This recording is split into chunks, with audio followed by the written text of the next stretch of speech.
When people talk about you're too young to be in the menopause, unfortunately, there really isn't such a thing. From a symptom point of view, we have over 70 symptoms we can talk about. This can depend on where you live, genetic predisposition, ethnicity, the risk of having many years with a lack of the hormones. That's where the impact on chronic diseases, bone health, heart health, brain health really plays a factor.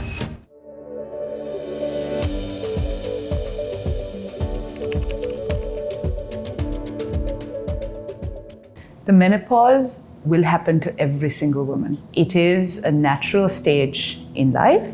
However, it also has a huge impact on the majority of women. When we talk about menopause in particular, it is when you don't have a natural period for 12 months. But there are other forms of the menopause where it can be as a result of surgery. So if you have your womb removed, plus or minus the ovaries. If you're on certain medications, including things like chemotherapy or radiotherapy in the area. If you've had any trauma, and this can happen at any point. So when people talk about you're too young to be in the menopause, unfortunately, there really isn't such a thing.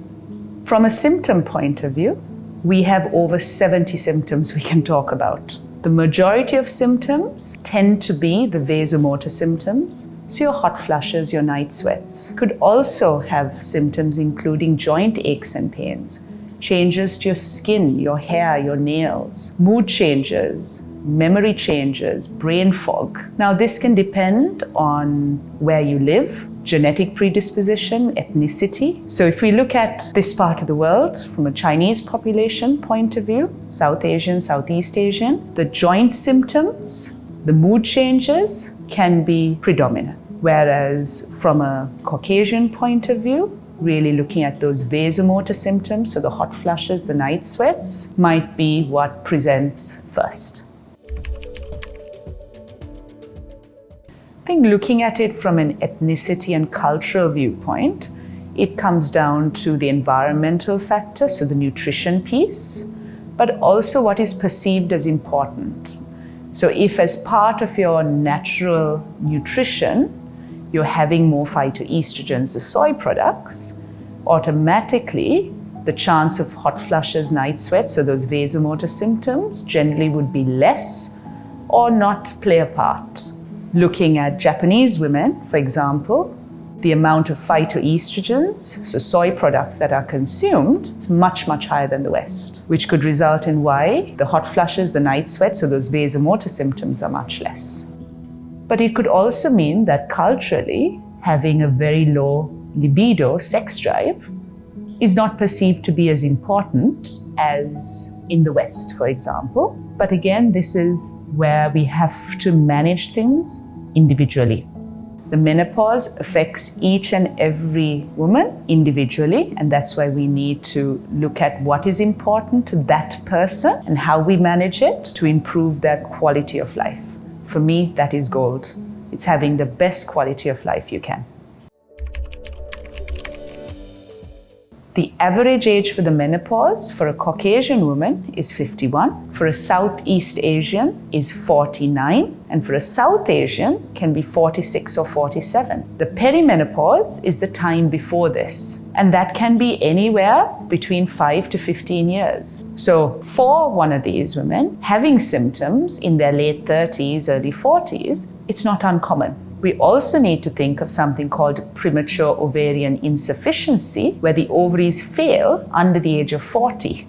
And we do see that, and it's making sure that we don't ignore it. We need to rule out other causes as well, but these women are at the highest risk because they have many, many years without estrogen in particular, and testosterone. So the impact it could have on their mental health, their risk of chronic diseases, their bone health and brain health. So this is where it's very important to be listened to and to be heard.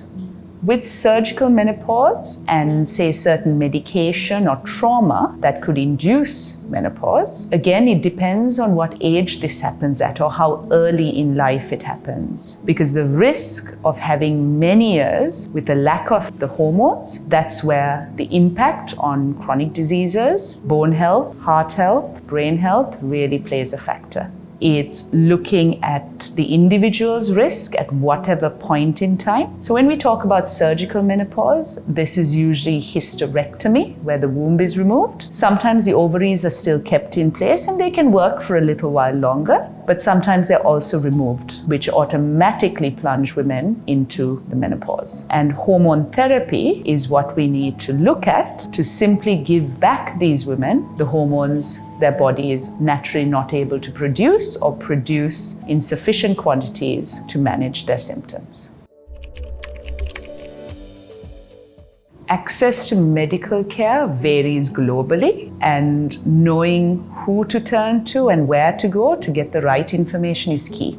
Unfortunately, it's not always very obvious. Self-education, and this is part of the work we're doing, is to educate women on what to look out for and where to seek help. It's also important to know that in certain parts of the world, there is going to be a taboo on certain medications, management, and why it's being offered. We spoke earlier about a low sex drive. There's a lot of women who are going to be quite shy to talk about it, and they may perceive it as being not as important because they have completed their family and it's part of the aging process. This isn't just about getting older. It's aging well from a longevity viewpoint. So making sure that we live as healthy as possible for as long as possible. So if there's any advice I can give women, it's to get the right information and find the right clinician to get the support you need.